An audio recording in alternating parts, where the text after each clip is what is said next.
Good evening, all, and welcome to another episode of Mathematical Morality, the show that is inspired by my paper in Autism Zone on science's morality.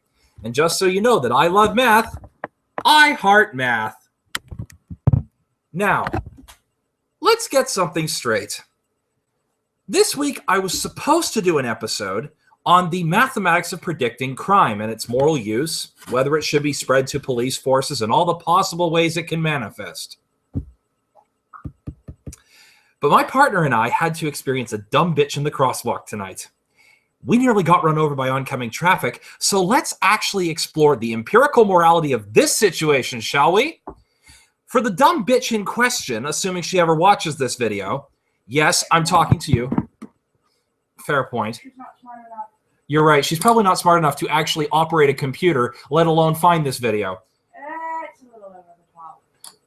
Okay.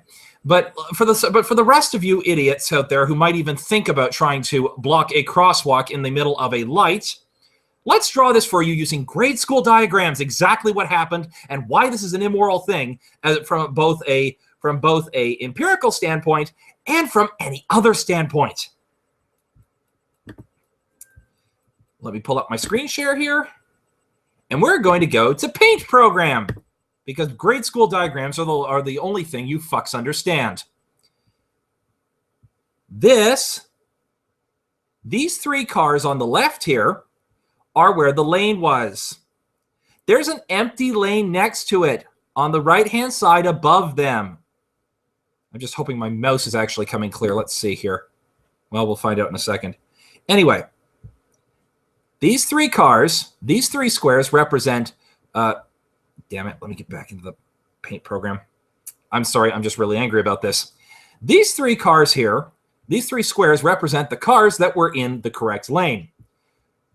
Above the line is a big empty space for another empty lane. These are the cars that are the oncoming traffic when we had the light. This dumb car here, this square, is the dumb bitch that decided to block the crosswalk. And this circle is my partner and I, and my partner is wheelchair bound. We were coming la la la la la la la down the street.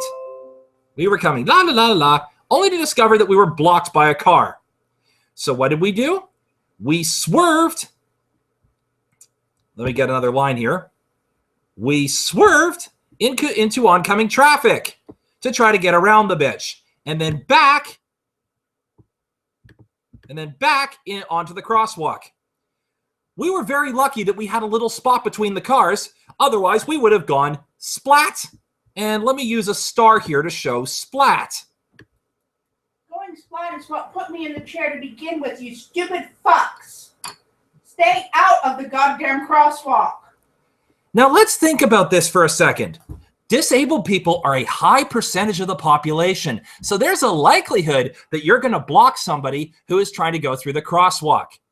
There's also a likelihood that even if you block somebody who isn't disabled, they're going to have to go into oncoming traffic and go splat, so they will get a disability if they survive.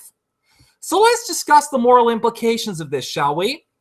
Firstly, there's an empirical morality issue that you are more than likely to cause somebody to go splat. Now, from the paper, we know that if you kill someone, you get rid of their vital knowledge and they can't learn anything. But let's not even bother with that. Practically every religion says thou shalt not kill. So what the fuck are you, the stupid dumbass, doing in the middle of the crosswalk, forcing people to go into oncoming traffic and nearly making them go splat? How the hell did you even get your license? How did you get your license? How are you still alive? And why the fuck are you still breeding? How did you graduate kindergarten? Thank you. Get your asses off the road. Get back into the big lane over here. Let me put another big square just to show where let me put a triangle just to show where you're supposed to go. The triangle is the big empty lane you could go into. Go there. Get out of the fucking crosswalk. Stop blocking pedestrian traffic and nearly killing people. Is it that fucking difficult? This has been Mathematical Morality. Stay tuned for next week when I actually do prediction of crime.